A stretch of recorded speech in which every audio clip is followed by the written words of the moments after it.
আর বর্তমান অন্তর্বর্তী সরকার আপনারা জানেন বৈষম্য বিরোধী ছাত্রদেরকে দোহাই দিয়ে ক্ষমতায় এসেছেন এবং ক্ষমতায় আসার পর থেকে নির্লজ্জের মতো একের পর এক রাজনৈতিক অদক্ষতার পরিচয় দিয়েছেন এবং তার বর্বরোচিত নিষ্ঠুরতা, এবং তিনি মনে করেন যে শোষণ এবং শাসন এবং নিষ্ঠুরতা মানুষকে মানে গণমানুষকে ভয়, আতঙ্ক এবং হত্যা, বিভিন্ন নিপীড়ন, নিষ্ঠুরতার মাধ্যমে তিনি তার নিজের যে অবস্থান সেটা পাকাপোক্ত করবেন সেই আশায় স্বপ্নে দিন গুনছেন বর্তমান অন্তর্বর্তী সরকার এবং তার সহযোগীরা। তারা ভাবছেন যে যত নিষ্ঠুর হবে ততই তাদের ক্ষমতা পাকাপোক্ত হবে।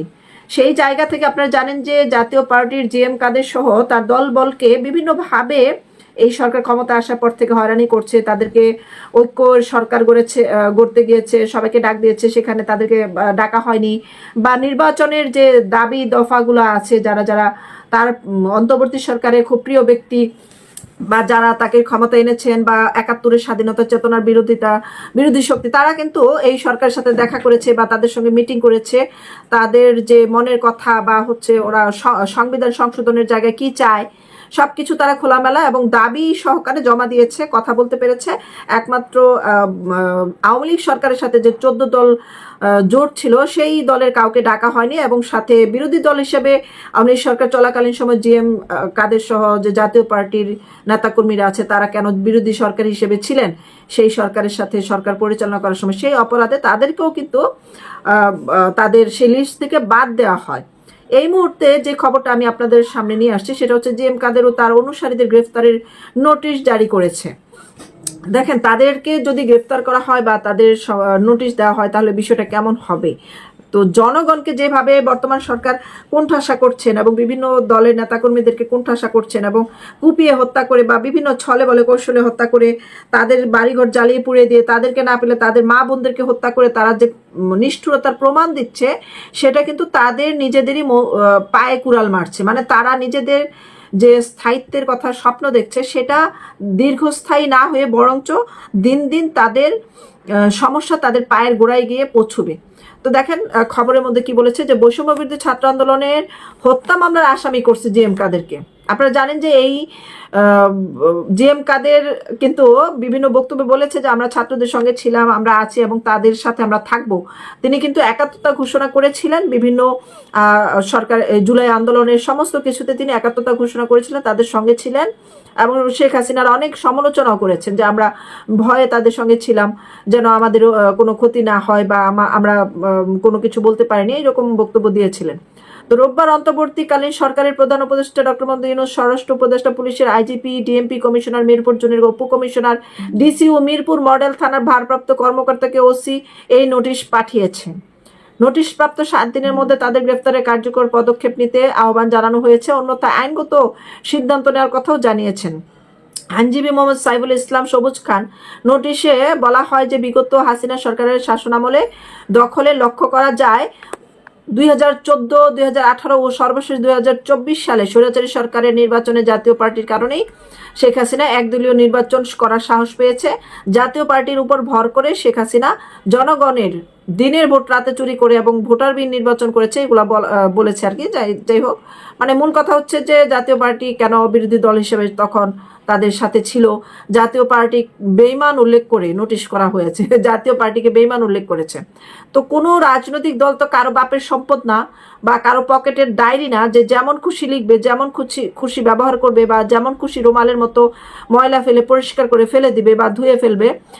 জাতীয় পার্টিও যেমন স্বতন্ত্র, আওয়ামী লীগও স্বতন্ত্র, বিএনপিও স্বতন্ত্র, সমস্ত দলই তাদের নিজেদের মতো নিজেরা স্বতন্ত্র। তারা কার সঙ্গে বিরোধী দল হিসেবে থাকবে, কার সঙ্গে ঐক্যজোট করবে সেটা তো তাদের রাজনৈতিক অধিকার। তো সেই অধিকার ক্ষুণ্ণ করে বর্তমান অন্তর্বর্তী সরকার যে ধরনের বক্তব্য উল্লেখ করেছে, যে বেইমান এবং যে ধরনের কথা বলেছে, এটা আসলে অসামঞ্জস্যপূর্ণ লাগছে আমার কাছে। এবং এর পিছনের কারণ হলো তারা ঘোর আপত্তি জানিয়েছে এবং আপনারা জানেন যে বিএনপিও আপত্তি জানিয়েছে। বিএনপির বিভিন্ন নেতাকর্মী মির্জা ফখরুল ইসলাম আলমগীর সহ, তারপরে তিনি বলেছেন যে আওয়ামী লীগকে ছাড়া নির্বাচনে গেলে এটা কেমন হবে বা তাদেরকে সংশোধন হয়ে নির্বাচনে আসা উচিত, এরকম কিন্তু বলেছে, সিগন্যাল দিয়েছে। তো জিএম কাদের বলায় এটা কি অপরাধ হয়েছে। তিনি আরো বলেন যে জিএম কাদের সহ তার অনুসারী গ্রেফতার করে আইনের আওতা নিয়ে আসার জুলাইয়ের ছাত্র জনতার নির্মম জনতা মর্মাহত।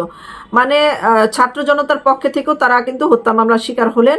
জিএম কাদের মিরপুর মডেল থানায় এজাহার নামায় আসামি হয়েছেন, অথচ তাকে এই মামলার আসামি চোখে দেখা হচ্ছে না, কারণ দ্রুত হত্যা মামলার আসামিকে গ্রেফতার করে শহীদদের আত্মার প্রতি সুবিচার অনুরোধ করা হচ্ছে। আপনারা জানেন যে দুইজন শহীদের নাম ছাড়া আর কারো নাম কিন্তু তারা বলতে পারে না। আবু সাইদ মুগ্ধ এছাড়া আর কোনো নাম তারা বলতে পারে না। এবং আবু সাইদের হত্যাকাণ্ডের রহস্য ফাঁস হয়েছে যে আবু সাইদকে পরিকল্পিতভাবে হত্যা করা হয়েছে এবং তার যে সহ যোদ্ধা ছিল বা সহ বিক্ষোভকারী ছিল রাস্তায় রাজপথে, তারাই কিন্তু তাকে তুলে নিয়ে গেছে রাস্তা থেকে, নিয়ে তাকে 4-5 ঘন্টা পরে হাসপাতালে নিয়ে যায় এবং ওই মুহূর্তে তাকে মৃত্যু নিশ্চিত করে হাসপাতালে নেওয়া হয়। সেই সময়ের ভিতরে কিন্তু তাকে মেরে ফেলার যত ধরনের উপক্রম আছে সবগুলি ব্যবস্থা নিয়েছে তারা এবং তাকে হত্যা করেছে রাজনৈতিক ফয়দা লুটার জন্য। এবং নাহিদ ইসলাম আরটিভিতে একটি ইন্টারভিউ দিয়েছে যে আবু সাইদের মৃত্যুটাই আমাদের টার্নিং পয়েন্ট ছিল। তার পাশাপাশি মুগ্ধকে দেখেন, স্নিগ্ধ নামে আরেকজন বের হয়ে গেল, সে নাকি যমজ ভাই। এর আগে কেউ জানেও না স্নিগ্ধকে মুগ্ধকে।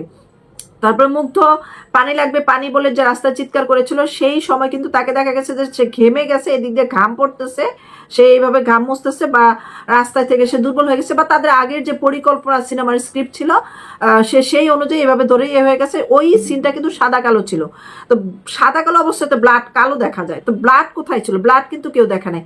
পরবর্তী সময় নাটক সাজানো হলো, সে হাসপাতালে স্ট্রেচে শুয়ে আছে, ওইখানে ব্লাড মাথায় পট্টি দেওয়া, এখানে রং পড়ে আছে, মানে রক্তের মতো রং পড়ে আছে, সেটা দেখানো হয়েছে। এর পরবর্তী সময়ে এই মুগ্ধকে নিয়ে এখন জনগণ বিশ্বাস করতে চাচ্ছে না যে মুগ্ধ মারা গেছে। এখন যে স্নিগ্ধ নামে ঘুরে বেড়াচ্ছে সেই মূলত মুগ্ধ, এটা প্রত্যেকেই এখন মনে করছে। তো সেই জায়গায় আরো 14 জন শহীদ, মানে নাম লিস্টেড শহীদ যারা 14 জন ফিরে আসছে জীবিত অবস্থায়, এবং তারপরে যে হাসনাত আবদুল্লাহ বক্তব্য দিয়েছে শহীদরা নাকি মরে না, তারা জীবিত থাকে, এই ধরনের বক্তব্য দিয়ে সবাইকে একটা আইওয়াশ করেছে। তো আপনারা হয়তো বা ভাবছেন যে এই মুহূর্তে ওদেরকে হত্যা মামলা এবং এত কড়াকড়ি নির্দেশ কেন দেওয়া হলো। এখন আসুন জেনে নিই কেন দেওয়া হয়েছে। অন্তর্বর্তী সরকার যে আওয়ামী লীগকে নিষিদ্ধ করার যে প্রক্রিয়া চালু করেছিল সেটা নিয়ে তিনি কিন্তু বক্তব্য দিয়েছেন যে আওয়ামী লীগকে অন্তর্বর্তী সরকার নিষিদ্ধ করার কোনো প্রকার এখতিয়ার রাখে না। এবং যুগান্তর পত্রিকাতে প্রতিবেদনটি আমি পেয়েছি, সেখানে লেখা আছে যে জাতীয় পার্টির চেয়ারম্যান জিএম কাদের বলেছেন অন্তর্বর্তীকালীন সরকার আওয়ামী লীগকে নিষিদ্ধ করতে পারে না, সেটা উচিত না। কেউ দোষ করে থাকলে তার বিচার হওয়া উচিত, মানে যদি কেউ দোষ করে থাকে স্পেসিফিক তার বিচার হবে, সেটা দলের কেন। জাতীয় ঐক্যের নামে জাতীয় অনৈক্য সরকার গঠন করতে যাচ্ছে অন্তর্বর্তী সরকার। মাত্র 18টি দলকে নিয়ে তারা যে জাতীয় ঐক্য করছে, 50% মানুষের জাতীয় ঐক্যের বাইরে রেখে, মানে আওয়ামী লীগকে সমর্থন করে 50-এরও বেশি জনগণ তাদেরকে আওয়ামী লীগকে সমর্থন করে, এবং 50-এরও বেশি মানুষের যে দল আছে, বিভিন্ন দল আছে, আরও রাজনৈতিক কিছু দল আছে যে দলগুলোকে সমর্থন করে, সেই দলগুলোকে কিন্তু তারা ডাকেনি।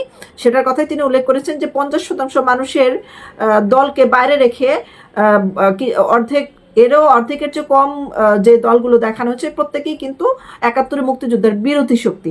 তো তাদেরকে ডেকে তিনি যে মৌলবাদী শক্তি, তাদেরকে ডেকে যে সরকার গঠন করতে চেয়েছে, এটা মূলত ঐক্য না, এটা হচ্ছে অনৈক্যের সরকার। মানে হচ্ছে এটা, মানে একটা বিপরীত রূপরেখা তিনি টেনেছেন, সেটা স্পষ্টতই এই দেশের জনগণ বুঝতে পেরেছে। এতে করে জাতিগত ভুল বুঝাবুঝির সৃষ্টি হয়েছে, দেশে একটি সংঘাতময় অবিশ্বাসের পরিস্থিতির সৃষ্টি হয়েছে, আমরা বিভিন্নভাবে বঞ্চিত হচ্ছি। জাতীয় পার্টির চেয়ারম্যান অভিযোগ করেন জাতীয় পার্টিকে সাংবিধানিকভাবে শান্তিপূর্ণ সভা সমাবেশ করতে দেওয়া হচ্ছে না, জাতীয় পার্টিকে কোথাও সমাবেশ করতে দেওয়া হচ্ছে না, জাতীয় পার্টির অফিস জ্বালিয়ে পুড়ে দেওয়া হয়েছে, নেতাদের পাসপোর্ট আটকে দেওয়া হয়েছে। এতে করে দেশে অস্থিরতা বীজ বপন হয়ে গেল। এই অস্থিরতা, এই যে নানাভাবে বিভিন্ন জনগণকে হয়রানি করা হচ্ছে, বিভিন্ন মানুষকে মারা হচ্ছে, বিভিন্নভাবে প্রকাশ্যে এবং অপ্রকাশ্যে মারা হচ্ছে, সেই নারী ও শিশুদের উপর নির্যাতন হচ্ছে, প্রাণীকুলের উপর নির্যাতন হচ্ছে। সেন্ট মার্টিনে দুর্ভিক্ষ লেগে গেছে, প্রাণীরা দুর্ভিক্ষে মারা যাচ্ছে, খাবার না পেয়ে মানুষ মারা যাবে কিছুদিনের মধ্যে। এবং ঢাকা শহরে বিভিন্ন দূষণমুক্ত করার কাজ রেখে তারা সেন্ট মার্টিনের দূষণ, পরিবেশ দূষণ করার কাজে লেগে গেছে রহস্যজনকভাবে। সমস্ত কিছু পর্যালোচনা করে দেখা যাচ্ছে যে বাংলাদেশের এই গৃহযুদ্ধ লাগার পিছনের একমাত্র কারণ হচ্ছে এই ডক্টর ইউনূস। এবং ডক্টর ইউনূসের পিছে কারা আছে? ডক্টর ইউনূসের পিছনে একটা আন্তর্জাতিক শক্তি কাজ করছে, যারা তাকে গাছে তুলে দিয়েছে, বিড়াল গাছে তুলে নাকি মই কেড়ে নেওয়া হয়, সেই ধরনের একটা মই মনে হচ্ছে কেড়ে নেওয়া হয়েছে। এবং জানুয়ারির মাসের দিকে বোঝা যাবে যে তার স্থায়িত্ব আসলে আর কয় দিন তার হাতে সময় আছে এবং কয় মুহূর্ত সে ক্ষমতায় থাকতে পারে। এটা জানুয়ারি মাসে ডেট ফিক্সড করা হবে, সেটাও সোশ্যাল মিডিয়াতে ঘুরে বেড়াচ্ছে।